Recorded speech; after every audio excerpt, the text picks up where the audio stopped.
Legenda cinta Datu Janggut Marpayung Aji. Di tengah lebatnya hutan Mandailing yang asri, hiduplah seorang pemimpin bijaksana bernama Datu Janggut Marpayung Aji. Datu ini memiliki ciri khas yang unik, janggut panjang yang disembunyikan di balik sebuah payung kecil. Ia tidak hanya dikenal karena kebijaksanaannya yang mendalam, tetapi juga karena kekuatan luar biasa yang ia miliki. Dalam setiap perjalanannya, ia selalu mengendarai seekor gajah putih yang gagah, ditemani oleh seekor harimau besar yang setia mengawal dan melindunginya.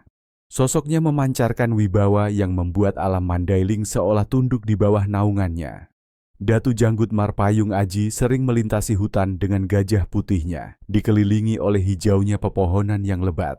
Janggutnya yang panjang terselip rapi di balik payung kecilnya, melambangkan kerendahan hati, meski ia adalah sosok yang penuh kekuatan dan kebijaksanaan.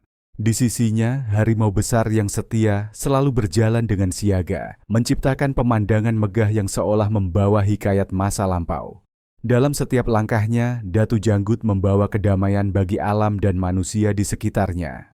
Suatu hari, Datu Janggut Marpayung Aji tiba di sebuah desa kecil. Para penduduk desa menyambutnya dengan penuh rasa hormat. Sang Datu dikenal sebagai pemimpin yang selalu mendengarkan keluh kesah rakyatnya. Ia duduk di tengah-tengah mereka, mendengar setiap cerita dan memberikan nasihat dengan penuh kelembutan. Kehadirannya membawa rasa aman dan damai. Hutan yang melingkupi desa menjadi saksi hubungan harmonis antara manusia, alam, dan pemimpin yang bijak. Di desa itu, hiduplah seorang gadis cantik bernama Bujing Janggeas. Ia dikenal karena kecantikannya yang memikat, kulitnya yang cerah, dan senyumnya yang bersahaja. Dalam balutan busana tradisional Mandailing, ia tampak seperti jelmaan kecantikan alam itu sendiri. Ada satu ciri khas yang membuatnya semakin unik. Saat ia mengunyah sirih, warna merah mengalir di lehernya, menambah daya tarik misterius pada dirinya. Kecantikan Bujing Janggeas sampai ke telinga seorang pangeran bernama Baginda Parinduri. Sang pangeran memutuskan untuk menempuh perjalanan panjang melalui hutan Mandailing demi bertemu dengan Bujing Janggeas. Perjalanannya tidak mudah, dengan hutan lebat dan tantangan alam yang menghadang. Namun, tekad Baginda Parinduri tak tergoyahkan. Ia membawa hadiah untuk Datu Janggut Marpayung Aji, sebagai tanda niat tulusnya untuk meminang Bujing Janggeas.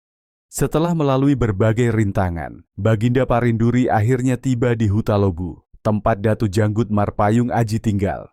Di hadapan Datu, ia menanam sebuah benih kecil di tanah suci sebagai simbol niatnya yang tulus. Sang Datu tersenyum puas melihat kesungguhan hati sang pangeran. Momen itu disaksikan oleh para penduduk desa dan alam di sekitar, menjadikannya peristiwa yang penuh makna dan keberkahan. Tak lama kemudian, pernikahan agung antara Bujing Janggeas dan Baginda Parinduri digelar di Hutalobu. Pesta pernikahan itu berlangsung meriah dengan hiasan tradisional Mandailing yang memukau. Para penduduk desa bergembira menyaksikan penyatuan dua hati yang mulia. Datu Janggut Marpayung Aji memberkati pernikahan tersebut, menjadikannya simbol harmoni dan persatuan antara dua keluarga besar. Demikianlah kisah cinta Bujing Janggeas dan Baginda Parinduri yang diwarnai dengan kebijaksanaan dan berkah dari Datu Janggut Marpayung Aji, sang pelindung harmoni alam dan manusia.